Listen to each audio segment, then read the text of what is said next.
Je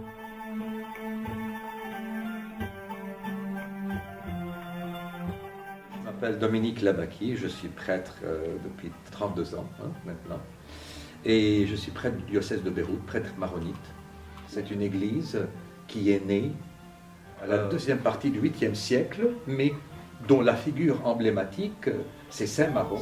L'église maronite fait partie de la famille des églises orientales, catholiques et antiochiennes de tradition. C'est une église qui a donné beaucoup de martyrs, une église qui a été très persécutée. Toute sa spiritualité s'inspire de son histoire.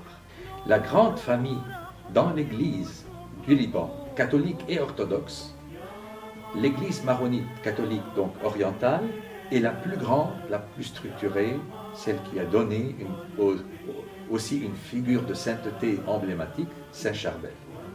Le carême est un cheminement de conversion, de guérison, de libération, et dans l'église maronite, de lutte spirituelle.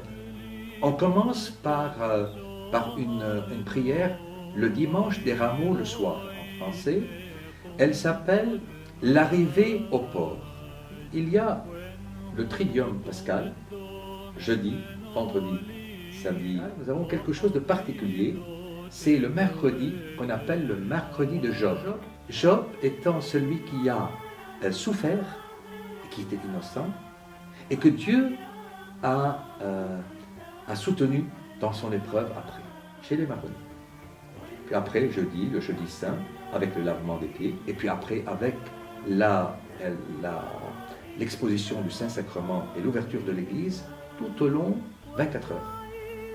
C'est-à-dire qu'on la laisse ouverte jour et nuit, et les gens ont une tradition chez nous, pas seulement nous les maronites, mais nous les orientaux, c'est la visite des sept églises. Alors, chez les maronites, la veillée pascale est une veillée avec les cierges qu'on allume, et on rentre en allumant les cierges, en faisant sortir le crucifix, en mettant une bandelette blanche, qui est le symbole de la victoire de l'amour et de la vie sur la mort, et on fait une procession dans les églises. Nous avons bien sûr l'abstinence, le jeûne, samedi parce que c'est le jour qui rappelle la fin de la création, pour exalter la création, et ça c'est inspiré de la Torah de l'Ancien Testament, et le dimanche parce que quand bien même nous sommes dans le temps de carême, nous sommes dans la résurrection, parce que c'est fait.